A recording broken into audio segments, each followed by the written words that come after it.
നമസ്കാരം. സർക്കാരുമായി ബന്ധപ്പെട്ട അറിയിപ്പുകൾക്കും മറ്റു വാർത്തകൾക്കും വേണ്ടി ഈ ചാനൽ സബ്സ്ക്രൈബ് ചെയ്യാനും തൊട്ടടുത്ത ബെല്ലൈക്കൻ എനേബിൾ ചെയ്യാനും മറക്കാതിരിക്കുക.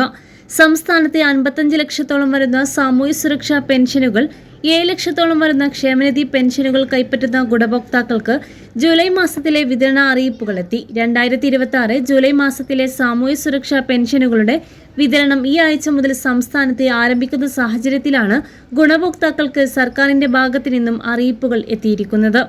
വാർദ്ധക്യകാല പെൻഷൻ, വിധവാ പെൻഷൻ, ഭിന്നശേഷി പെൻഷൻ, അവിവാഹിത പെൻഷനുകൾ, കർഷക തൊഴിലാളി പെൻഷനുകൾ കൈപ്പറ്റുന്ന ഗുണഭോക്താക്കൾക്ക് പുറമെ ക്ഷേമനിധി ബോർഡുകൾ വഴി പെൻഷൻ തുക സ്വീകരിക്കുന്ന ഗുണഭോക്താക്കൾക്കും വർദ്ധിപ്പിച്ച പെൻഷൻ തുകയടക്കം എത്തിച്ചേരാൻ പോകുന്ന സാഹചര്യത്തിലാണ് ക്ഷേമ പെൻഷൻ ഗുണഭോക്താക്കളുടെ എണ്ണം കുറയ്ക്കുമെന്നുള്ള അറിയിപ്പുകൾ പുറത്തു വന്നിരിക്കുന്നത്. മസ്റ്ററിങ്ങിന് പിന്നാലെ കർശന പരിശോധന ആരംഭിക്കുകയാണ്. ജൂലൈ മാസത്തിലെ സാമൂഹ്യ സുരക്ഷാ പെൻഷനുകൾ, ആനുകൂല്യങ്ങൾ എന്നിവ വിതരണം ചെയ്യുന്നതിലേക്കായി സംസ്ഥാന സർക്കാർ കഴിഞ്ഞ ദിവസമായിരുന്നു മുംബൈ ഫോർട്ട് ഓഫീസിൽ ഇ-കുബർ പോർട്ട് വഴി കടമെടുപ്പ് ലേലം നടത്തിയത്. തുക എത്തിച്ചേർന്ന സാഹചര്യത്തിൽ പെൻഷൻ വിതരണ നടപടികൾ ഇന്നു മുതൽ സംസ്ഥാനത്ത് ആരംഭിക്കും.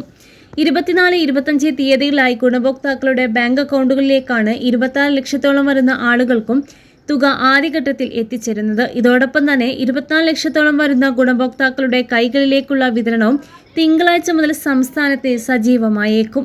പെൻഷൻ തുക വിതരണത്തിന് കൈമാറിയതായി സേവന സൈറ്റിൽ സ്റ്റാറ്റസ് കാണിച്ചിട്ടുള്ള മുഴുവൻ ഗുണഭോക്താക്കൾക്കും ഒരു മുടക്കവും കൂടാതെ ജൂലൈ മാസത്തിലെ പെൻഷൻ തുകയായ 2000 രൂപ വിതരണം എത്തിച്ചേരും.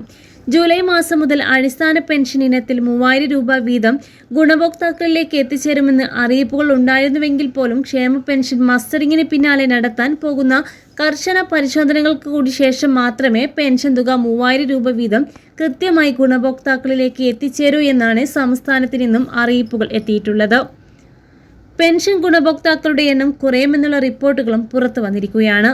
വെള്ളിയാഴ്ച തുടങ്ങിയ മസ്റ്ററിംഗ് പൂർത്തിയായ ശേഷം കർശന പരിശോധനയിലൂടെ അനർഹരെ ഒഴിവാക്കാനാണ് നീക്കം. നിലവിൽ 66.22 ലക്ഷം ഗുണഭോക്താക്കളാണുള്ളത്. സാമൂഹ്യ സുരക്ഷാ പെൻഷൻ വാങ്ങുന്ന 51.87 ലക്ഷം പേരും ക്ഷേമനിധി ബോർഡുകളിൽ നിന്ന് പെൻഷൻ ലഭിക്കുന്ന 14.35 ലക്ഷം പേരും ഉൾപ്പെടുന്നതാണിത്. ഇത്രയധികം പേർക്ക് UDF സർക്കാർ പ്രഖ്യാപിച്ച 3000 രൂപ വീതം പെൻഷൻ നൽകണമെങ്കിൽ മാസം തോറും 1986 കോടി രൂപ വേണം. നിലവിൽ 2000 രൂപയാണ് പെൻഷൻ. അനർഹരെ ഒഴിവാക്കി വർദ്ധിപ്പിച്ച പെൻഷന്റെ സാമ്പത്തിക ബാധ്യത കുറച്ചു കൊണ്ടുവരാനാണ് സർക്കാരിന്റെ ശ്രമം. എല്ലാ വർഷവും മസ്റ്ററിംഗ് കഴിയുന്നതോടെ മരിച്ച പെൻഷൻ ഗുണഭോക്താക്കൾ ഒഴിവാക്കപ്പെടാറുണ്ട്. എന്നാൽ പുതുതായി പെൻഷന് അപേക്ഷിക്കുന്നവർ അതിൽ കൂടുതലാണ്. പ്രാദേശിക നേതാക്കളുടെ ഇടപെടലുകളടക്കം ഇതിനെ കാരണമാക്കാറുണ്ട്. ഇത്തരത്തിൽ അനർഹമായി കടന്നുകൂടിയവരെ പൂർണ്ണമായും ഒഴിവാക്കും.